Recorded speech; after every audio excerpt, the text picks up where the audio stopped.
Dad, why is no one clapping for her? The 7-year-old's hands moved in sign language, asking the question that would change 3 lives forever. Henry looked at the woman on stage, diploma in hand, hope dying in her eyes as she scanned 1,000 faces for just one that cared. No one stood, no one cheered. The room was silent except for the awkward shuffling of strangers.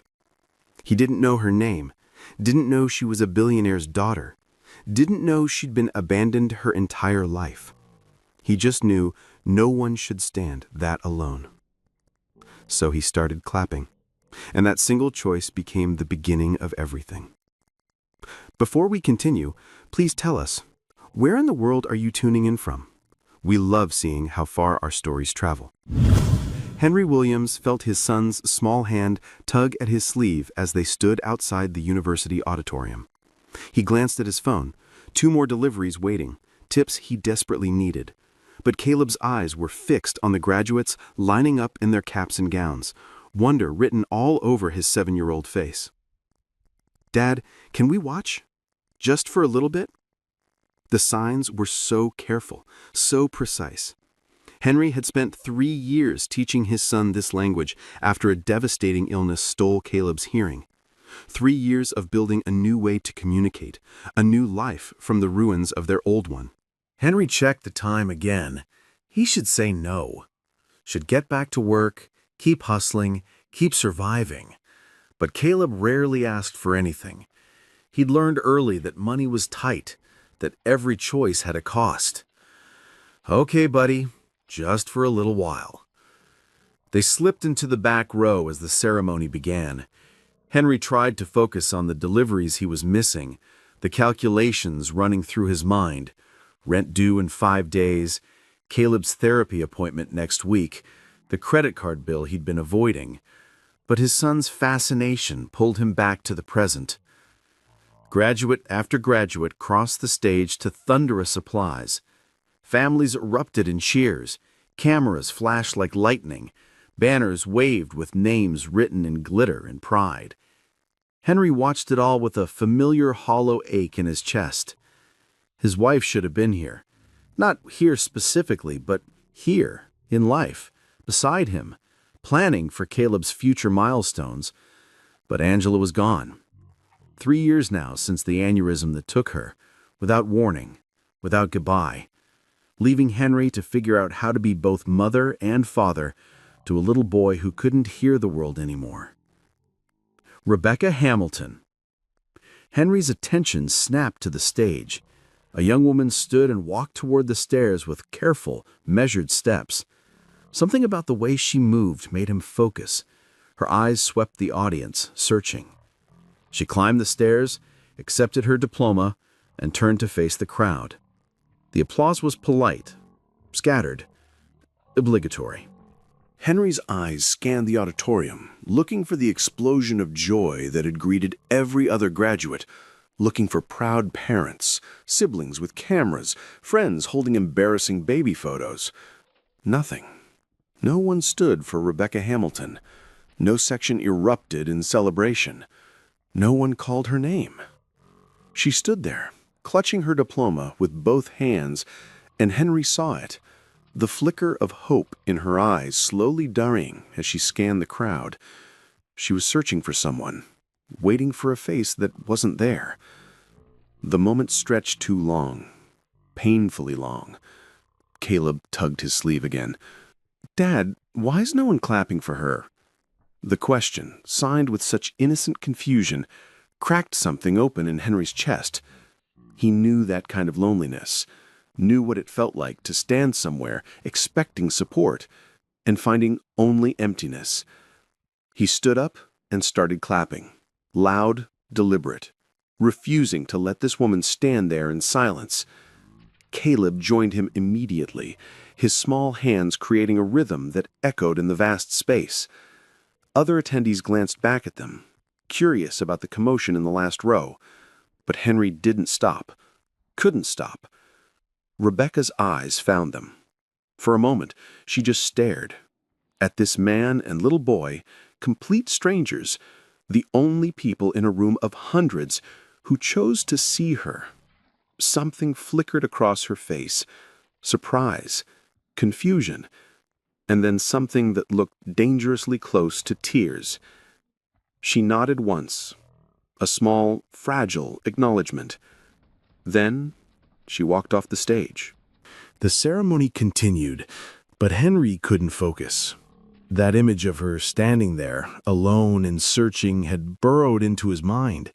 He kept thinking about what could leave someone so isolated on what should be one of the proudest days of their life.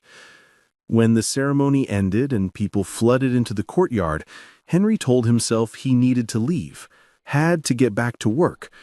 But his feet carried him outside anyway, eyes scanning the crowd. He found her standing near a fountain, still in her cap and gown, watching other graduates embrace their families. Her face was composed, carefully neutral, but Henry recognized the mask. He'd worn it himself countless times.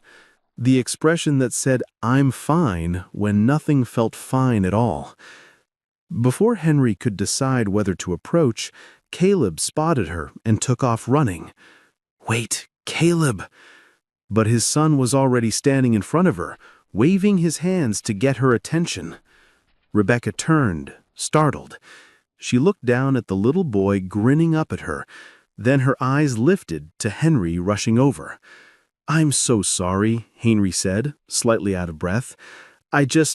But Caleb saw her hearing aids and was already signing, his small hands moving with enthusiastic precision. "You did great up there! Congratulations!" Rebecca's eyes went wide. Her hands, which had been hanging at her sides, slowly lifted. "You know sign language?" Henry felt something shift in the air between them.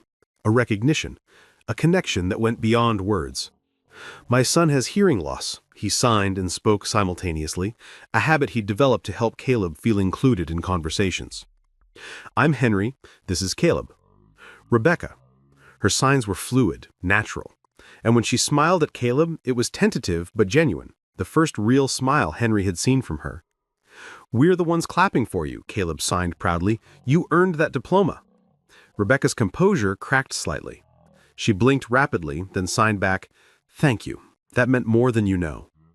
Henry knew he should make small talk, say something polite and move on, but the question slipped out before he could stop it. "Your family couldn't make it?" He saw her flinch and immediately regretted it. "I'm sorry, that's none of my business." "No family here," she signed simply. The smile faded. "It's okay. I'm used to it." 4 words that carried the weight of years. "I'm used to it." Henry knew that phrase intimately, knew how many disappointments it took to build that kind of resignation, how many times you had to be let down before you stopped expecting anything different. Caleb, bless him, didn't understand the heavy undercurrent of the conversation. He tugged on Rebecca's down and pointed excitedly at the fountain. "Want to see the ducks? They're so cool." Rebecca looked at Henry, uncertain, probably wondering why these strangers were still talking to her, what they wanted. Henry shrugged, offering a small smile. "If you're not busy, you're welcome to join us. We were going to grab some ice cream, hang out at the park nearby. Nothing fancy. Just, you shouldn't have to celebrate alone today." He watched her internal debate play out across her face. Suspicion warred with longing. Self-protection battled hope. Finally, she nodded. "I'd like that." The park was a 10-minute walk from campus. Henry bought 3 ice cream cones from a vendor's cart, vanilla for Caleb, chocolate for Rebecca, and strawberry for himself. He didn't let himself calculate how this unplanned expense would affect his grocery budget for the week. Some things are worth it. They found a bench near a small pond where ducks paddled lazily. Caleb immediately ran off to watch them.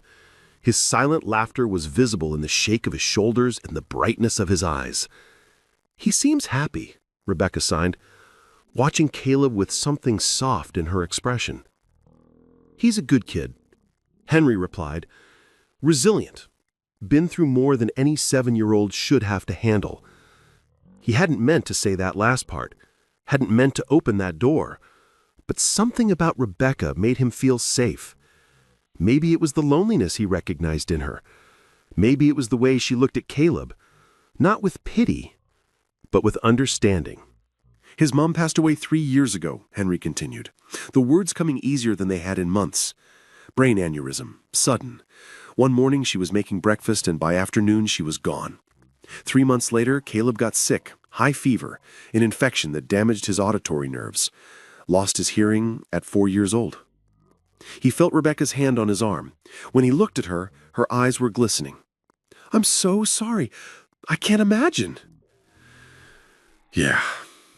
Henry swallowed hard. "It's been just us ever since.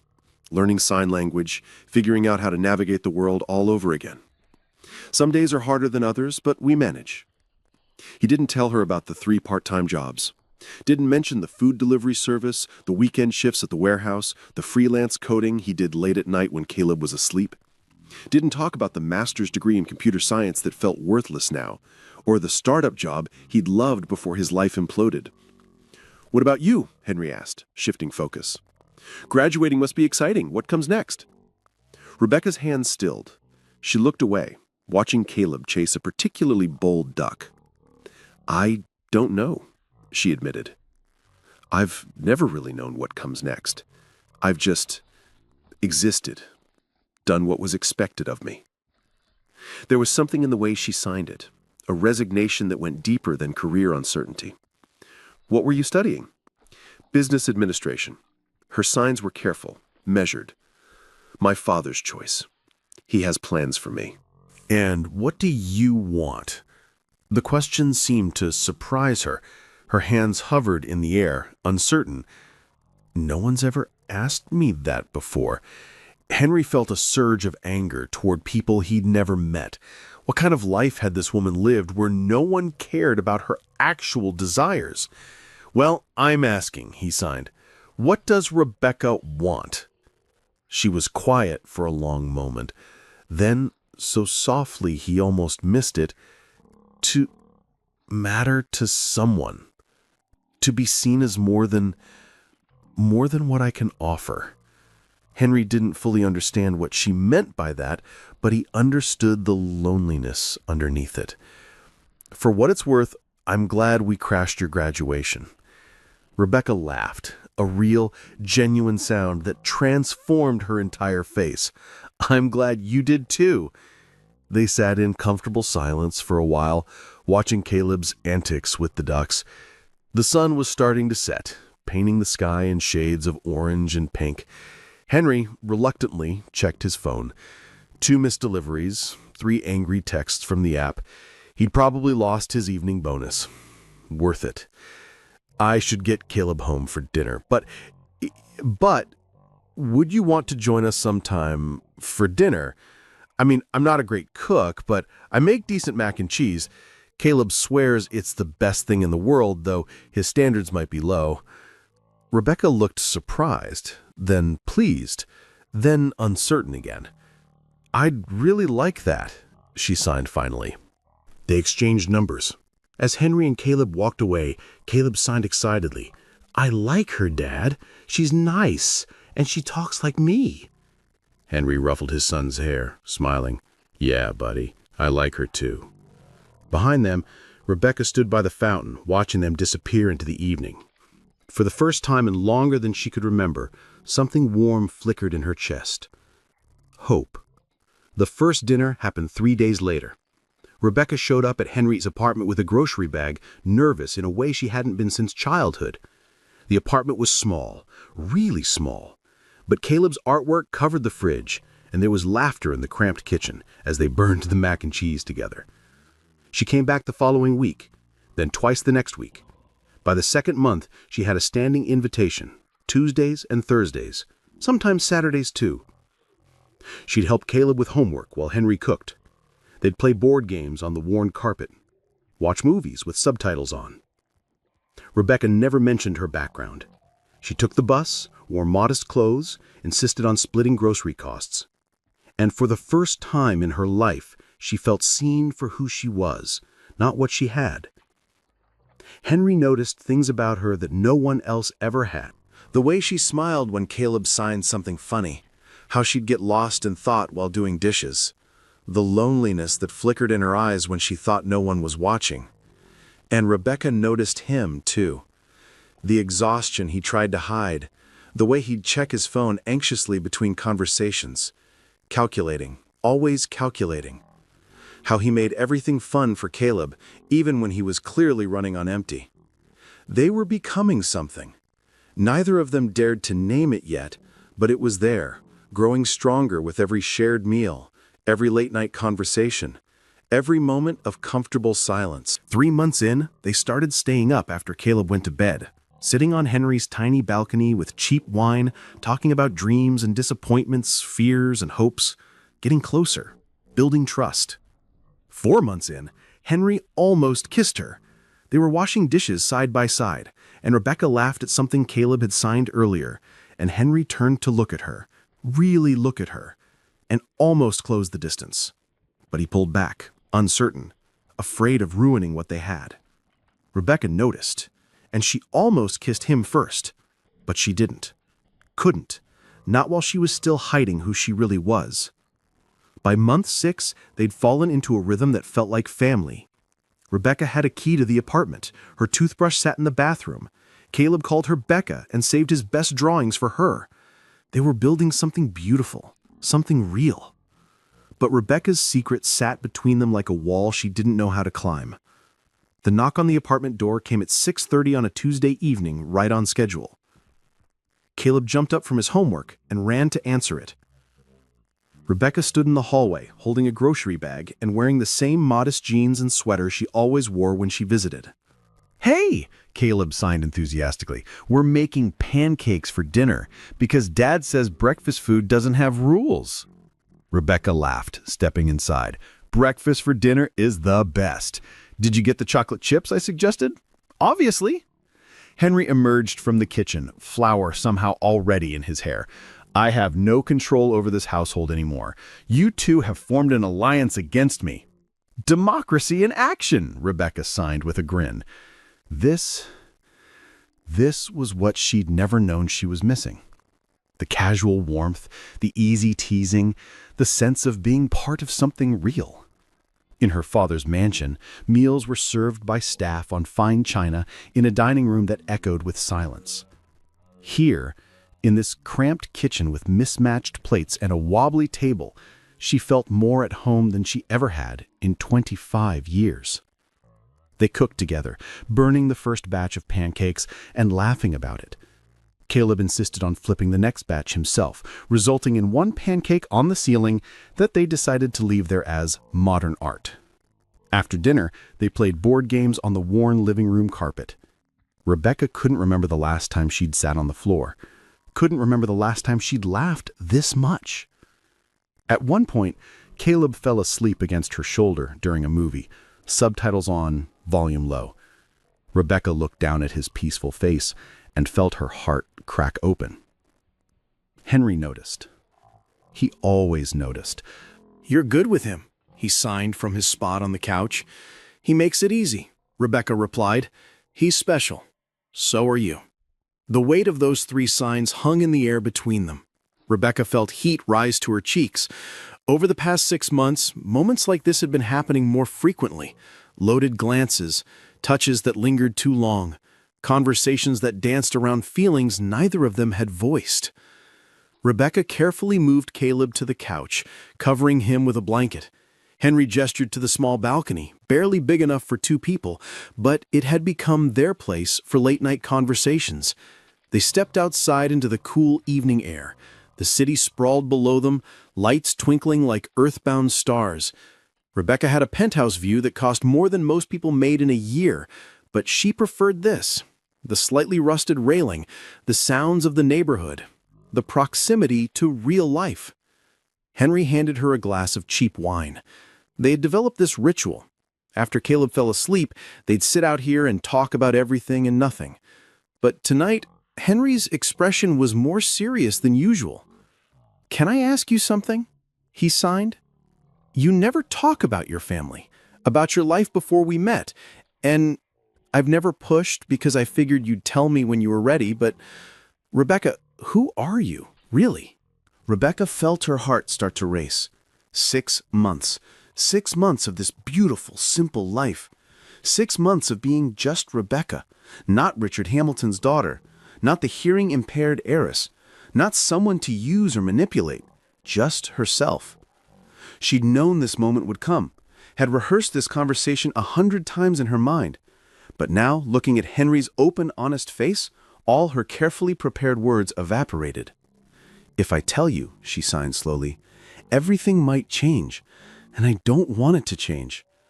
"Rebecca," Henry set down his wineglass and took her hands, "nothing you say will change how I see you, how Caleb and I feel about you." She wanted to believe him, but experience had taught her otherwise. Everyone changed when they knew.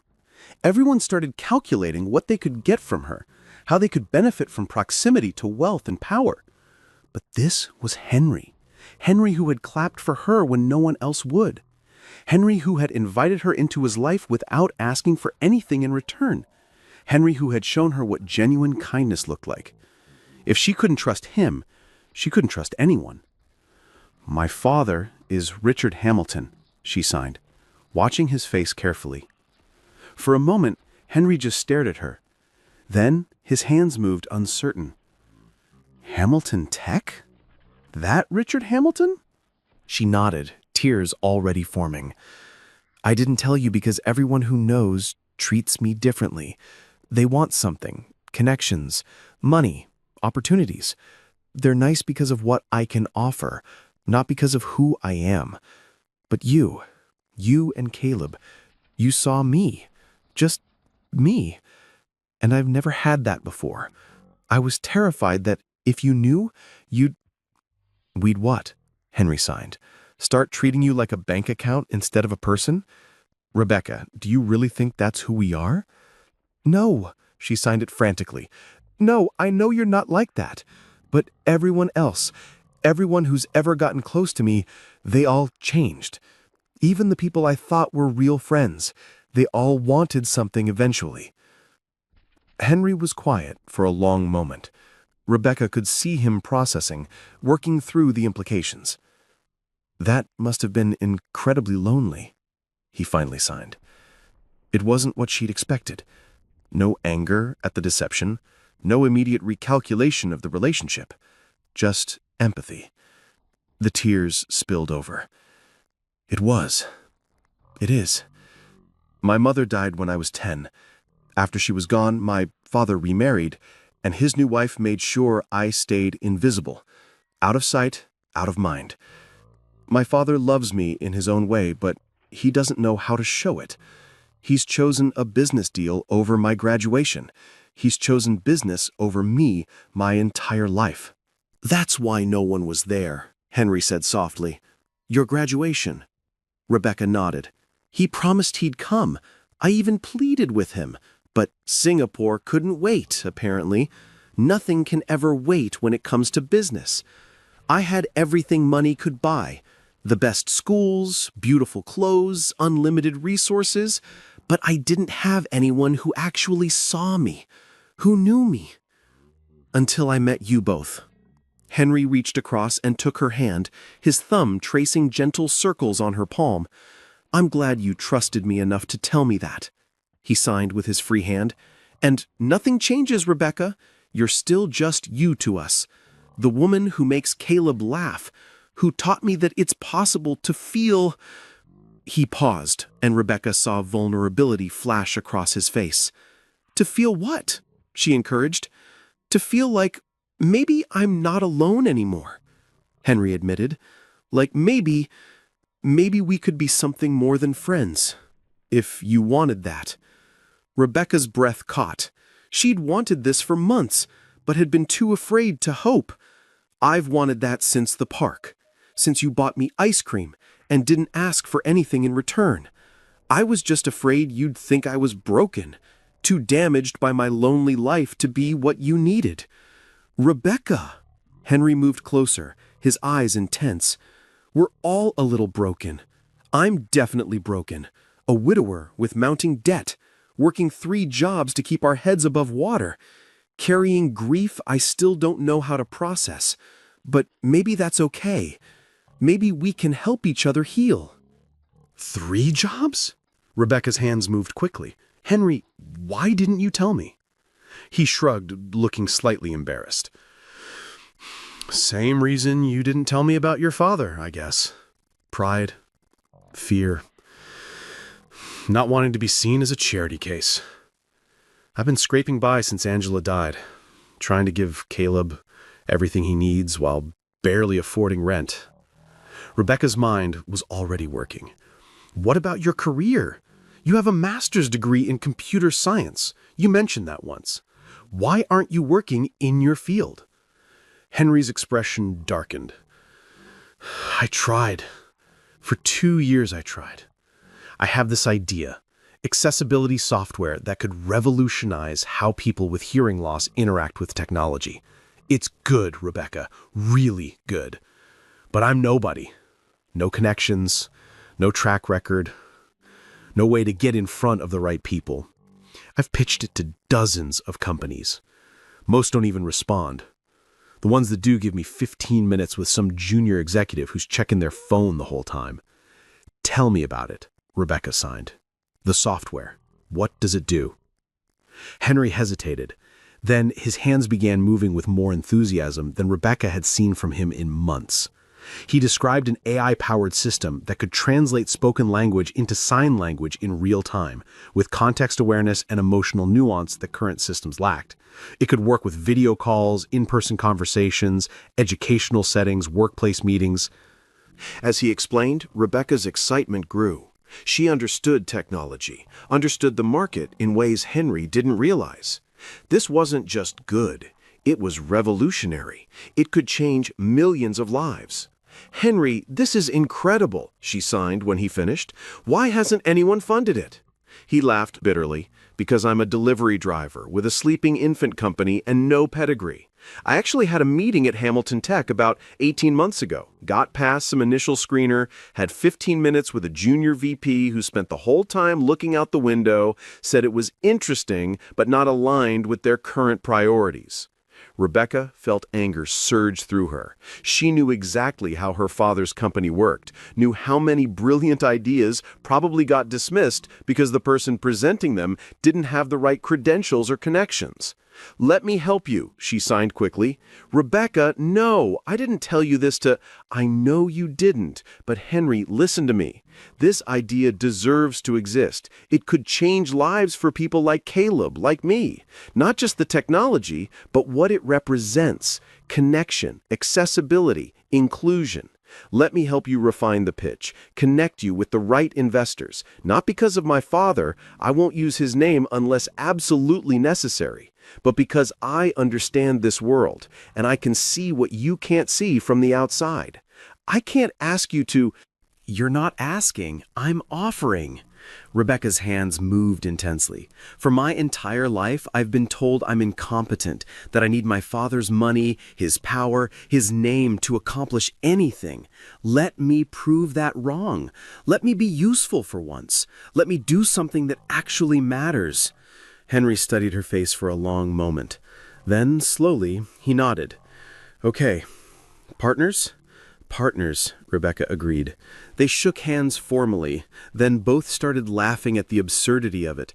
The handshake turned into a hug, which turned into something more, a moment of closeness neither of them had experienced in years.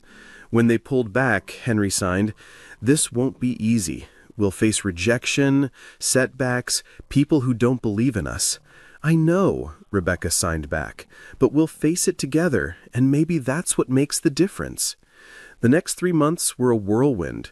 Rebecca and Henry worked late into the night, refining the pitch deck, running financial projections, identifying target investors. Rebecca used her knowledge of the industry, not her father's name, to get meetings with venture capital firms that specialized in accessibility technology. She sat in on every pitch, not as Richard Hamilton's daughter, but as Henry's partner. She asked pointed questions, challenged assumptions, forced investors to see the vision Henry had been carrying alone for so long. And something remarkable happened. Rebecca discovered she was good at this. Not just competent, but genuinely skilled. She had instincts for business strategy, for reading people, for knowing which investors would understand the mission and which were just chasing returns. After one particularly successful pitch meeting, Henry pulled her aside in the parking lot. "You were amazing in there," he signed. "The way you handled that question about scalability, I wouldn't have thought of that angle." Rebecca felt warmth spread through her chest. "I was just helping—" "No," Henry interrupted firmly. "Stop diminishing what you do. You're not just helping. You're transforming this entire project. You're seeing angles I missed, making connections I couldn't. You're brilliant, Rebecca. Own that." She stared at him, tears pricking her eyes. No one had ever talked to her like this. No one had ever seen her capabilities and celebrated them instead of using them. "I've spent my whole life being told I was only valuable because of my last name. I didn't know I could be valuable for myself. Well, now you know. And I'm going to keep reminding you until you believe it." The funding came through on a Thursday afternoon. A venture capital firm specializing in assistive technology offered them a significant seed round, enough to quit all 3 of Henry's jobs, hire a small team, and get the software into development. When Henry got the call, he was at Rebecca's apartment, the first time she'd invited him to her actual home. She'd been terrified of how he'd react to the luxury, but he'd simply looked around and signed, "Nice place, but I like my apartment better. It has better people in it." Now, watching him read the investment offer, Rebecca saw tears stream down his face. "We did it!" he signed, his hands shaking. "Rebecca, we actually did it!" She threw her arms around him and they held each other in the middle of her cavernous penthouse living room, 2 people who'd been broken in different ways, now healing together. The company launched 6 months after that call. They named it Signal Bridge, a name that represented both the technology and what it had done for them personally. Henry led the technical development, working with a team of engineers and deaf consultants to ensure the software was authentic and effective. Rebecca managed operations and business strategy, discovering that she had a gift for managing people and navigating complex negotiations. Caleb, now 8, became their unofficial chief tester. He'd come to the office after school, a small space they'd rented near Henry's apartment, and provide brutally honest feedback on the user interface. "Dad, this button is stupid. No one wants to click 17 times to start a conversation." Henry would laugh and make adjustments. Rebecca watched these interactions with joy, seeing how Henry's son had become her son too, even though no one had officially labeled it that way yet. One evening, a year after they'd met at her graduation, Henry asked Rebecca to meet him at the park, the same park where they'd eaten ice cream that first day. She arrived to find Caleb on the swings and Henry standing by the fountain with his hands behind his back. "What's going on?" she signed, curious. Henry looked nervous, more nervous than she'd ever seen him, including during their biggest investor pitch. "I've been thinking," he signed. "About a year ago, I saw a woman standing alone at her graduation. No family, no friends, just profound loneliness. And I thought, nobody should feel that alone. So Caleb and I clapped for her. Just a small thing, nothing that should have changed anything." Rebecca felt tears starting already. "But it did change things," Henry continued. "That woman, you changed everything. You came into our lives and made us whole again. You showed me that it's okay to hope, okay to love again, okay to trust that not everyone leaves. You gave Caleb a mother figure who understands him in ways I never could, and you showed me what partnership really means." He brought his hands forward. In them was a small velvet box. "I know you could buy any ring in the world," he signed, balancing the box carefully. "This one isn't expensive. I saved for 3 months to afford it. But it's real, and it's from my heart. Rebecca Hamilton, will you marry me?" Rebecca couldn't sign through her tears. She nodded frantically, then finally managed, "Yes. Yes, 1,000 times yes." Henry slipped the simple silver band onto her finger, and she'd never worn anything that felt more valuable. Caleb came running over, having watched the whole thing. Does this mean Rebecca is going to be my mom? He signed, hope radiating from every movement. Rebecca knelt to his level, tears still streaming. If you want me to be. Caleb threw his arms around her. I've wanted that forever. Richard Hamilton attended his daughter's wedding. He walked her down the aisle of a small community center.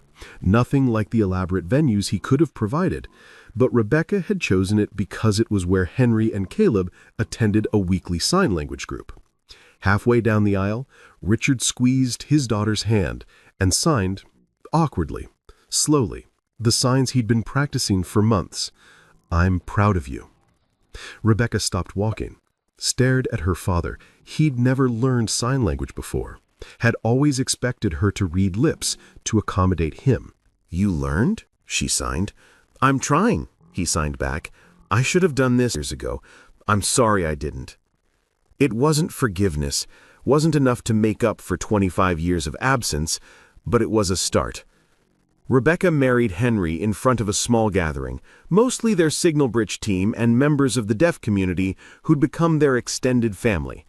The ceremony was conducted in both English and ASL, every word translated so everyone could participate equally. When the officiant said, "You may kiss," and they did, Caleb cheered so enthusiastically that everyone laughed.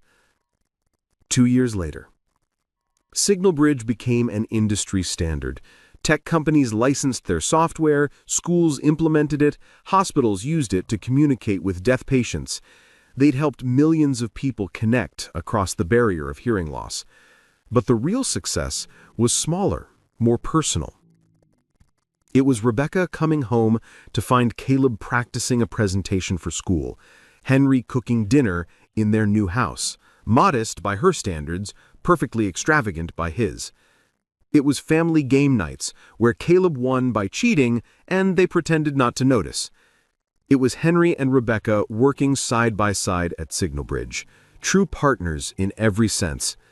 It was Rebecca finally feeling like she mattered, not because her father's wealth or her company's success, but because two people had chosen to see her when she felt invisible. One evening, Rebecca found Henry on their back porch, watching Caleb play in the yard. "What are you thinking about?" she sighed. "That day at the graduation," Henry replied. "I almost didn't stop, almost told Caleb we had to leave. I was so focused on the next delivery, the next dollar, just surviving. But he wanted to watch, and I said yes. Such a small decision, but it changed everything." Rebecca moved beside him, taking his hand. "You changed my life that day, you and Caleb. You saw me when I was invisible." "You were never invisible," Henry signed. "The world just wasn't looking at the right things, wasn't seeing who you really are." "And who am I?" Henry smiled. "You're Rebecca Williams, brilliant businesswoman, incredible mother, love of my life, the woman who taught me that broken pieces can still make something beautiful." Rebecca leaned her head on his shoulder, watching their son, play in the golden evening light. She'd spent 25 years living in silence and loneliness, convinced she was broken, incompetent, unworthy of real love. But a single dad and his son had proven her wrong, had shown her that she wasn't broken at all, just waiting for her real life to begin. And it had begun on a graduation day when no one came, except the two people who mattered most. If you've ever felt invisible, if you've ever waited for someone to see you, know this. Sometimes the people who change everything show up in the most unexpected moments. And sometimes the kindness we give to strangers becomes the foundation of something beautiful. If this story touched your heart the way it touched mine, please don't let it end here. Let it remind you, kindness still matters, compassion still changes lives, and hope is never wasted. Subscribe and be part of our Soul Lifts Stories family, where every story lifts the spirit and reminds us that light always finds its way back. And if this moment moved you, share it, because sometimes sharing hope is the kindest thing we can do.